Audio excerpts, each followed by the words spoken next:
So I'm often asked about my fiddle, about my playing, my background in music and on the fiddle and how it all came about. And I'm one of 11 children. I grew up in Aberfeldy in Perthshire, and we were on a croft or a small holding high on the hillside, overlooking Tay Valley.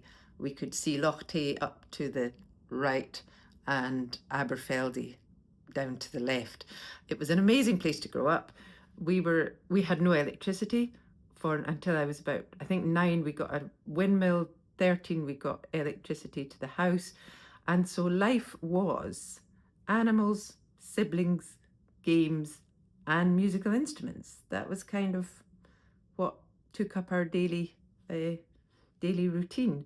But I never knew that I liked music, although I never stopped playing it. I used to play the mouth organ when I was out on the horse, always singing. Um, when we did finally get electricity, someone gave us a keyboard that disappeared off into my room. They gave us an electric organ. I taught myself with a beginner book that came with it how to play the bass pedals and the two piano things. But when I was 10, there was an opportunity in primary school that for free lessons for students that might do a good job, and I was chosen for the violin. And the only problem, after 6 months, teacher told me not to come back. And I was just a nightmare of a student because I just never knew the day or the time, the day of the week, the month. I'm absolutely hopeless. I still am today, and Gary is great for keeping me right on these things. And so as a child, being one of many, my parents kind of relied on us to at least know what day it was and what we needed for school that day. So I pretty much never managed to get to my lesson having done my homework, with my homework and my violin, on the right day at the right time. And eventually he just gave up. Fair enough.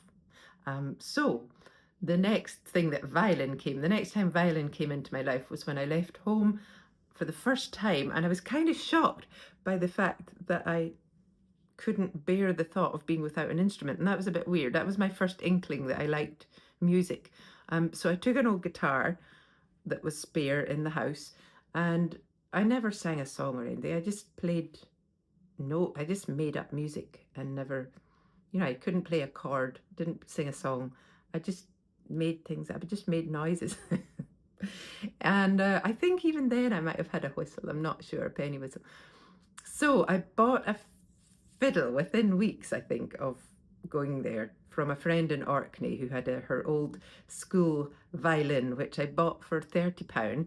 And so this is her, and I cannot remember her name. And I was going to just pretend and make one up for you and deceive you. But then I thought, I might remember her name after a while. But it's just been that long since I used her. She's pretty harsh sounding, but she absolutely did the job in hand at the time. And again, I just I just scratched out tunes that I knew, or made them up and forgot them as soon as I made them up.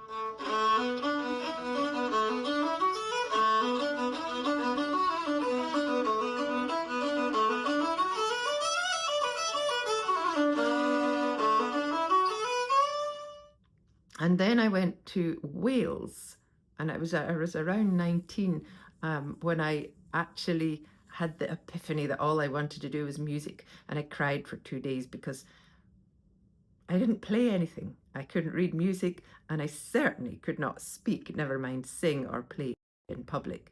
And so began the long quest to conquer my utter fear of and complete stage fright. It was incapacitating. What's it? Anyway, you can come up with that word. And from there I went to Ireland, and it was in Ireland I'd borrowed my brother's fiddle for a while, and it was quite nice, and he sort of said he'd bought it in an old auction and put it all together. And I was going through a phase of fainting at the time, so if I stood up too quickly I'd just fall over. If I was in a hot bath and I stood up, I would just faint and wake up in cold water a while later. And I was on the phone to a friend one day, stood up, keeled over, landed on my brother's fiddle, smashed it to smithereens, and woke up with her shouting in the phone, Elsa, are you okay? And I'm like, what? Anyway, so he got his fiddle back in a box of bits and had to put it all back together again. And I think it was around that time that the lady from this house that we now own and live in gave me an old fiddle that she had, I think from her father maybe, but it was in her attic, and it was red and it was gorgeous, and I was so delighted with it. It was my first proper violin. And from there, oh no, before, yeah, so I don't have that one because I swapped it, and I'll tell you about that later.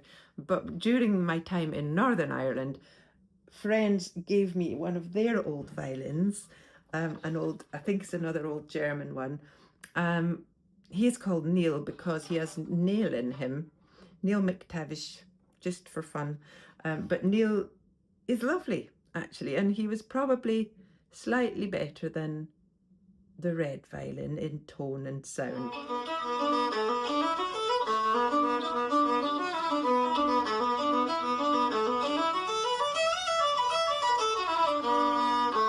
So that was my second violin, just given to me, and he is still with me, and I still like him, and I take him out every so often and give him a tune.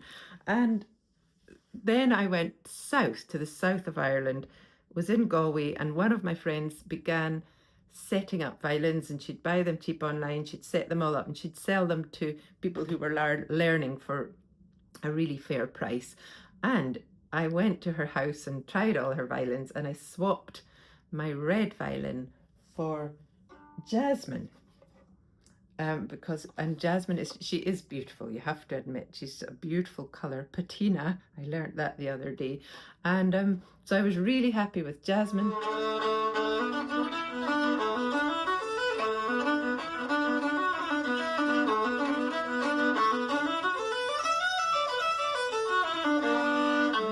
And a student of mine and friend, she heard that my red fiddle was up for sale, therefore, and she bought it, and she was going to university in Aberdeen. She got to Aberdeen with all her gear and her fiddle.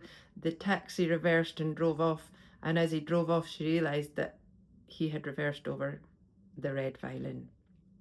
And that was the end of the red violin, now in smithereens. So Jasmine was Jasmine until I discovered that jasmine flowers are white. Because growing up, my parents had this tea caddy. It was a beautiful Chinese design, black and gold, and it was jasmine tea in it. And I just presumed from the pictures of the flowers being black and gold that jasmine was black. But it's not. They're white, and they're beautiful, and I love them. They're one of my favourite flowers. But I had to rename Jasmine Black Jasmine just to make sense of that.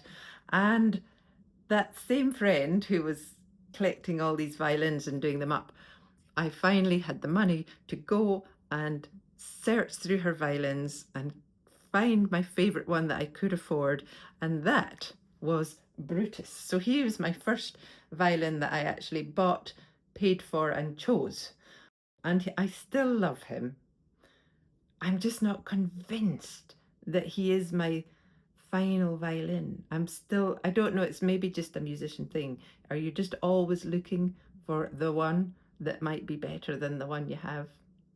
But Brutus is a brute. He's ugly, he's scarred, broken, bits on him, chunks out of him, falling apart.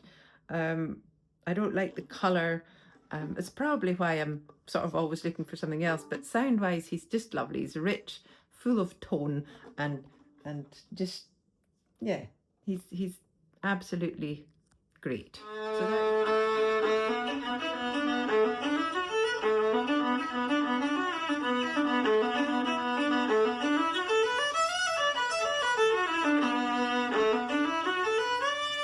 So that is Brutus.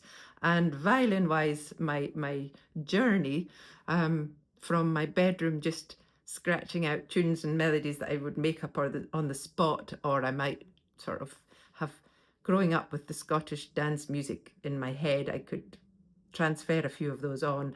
I then went to Wales and I was invited to an Irish session, and that's where I first became infatuated with Irish music, and I was able to go along there and start to learn the tunes by ear. From Wales, I went to Ireland, and discovered sessions everywhere. And although I was working in a stud farm, I pretty much every night I could go out and find music sessions within sort of 15, 20 miles of where I was living. And I just saturated myself in Irish music, learning, sitting in the pubs, soaking it all in. It was like learning a new language basically, and an instrument at the same time. But over time, I began to get the hang of that. And from there, I went to the south of Ireland, where I had the opportunity to go and do a master's in Irish traditional music. Because I had a science degree, I had the qualifications and I got funding to do the next step up. And I chose music. They took me in for an audition, which I passed, and therefore I was able to do a master's in Irish traditional music. And that pretty much is the background of my playing. And I hope you enjoyed it, and the 4 fiddles behind me. And hopefully I'll remember the name of my first fiddle.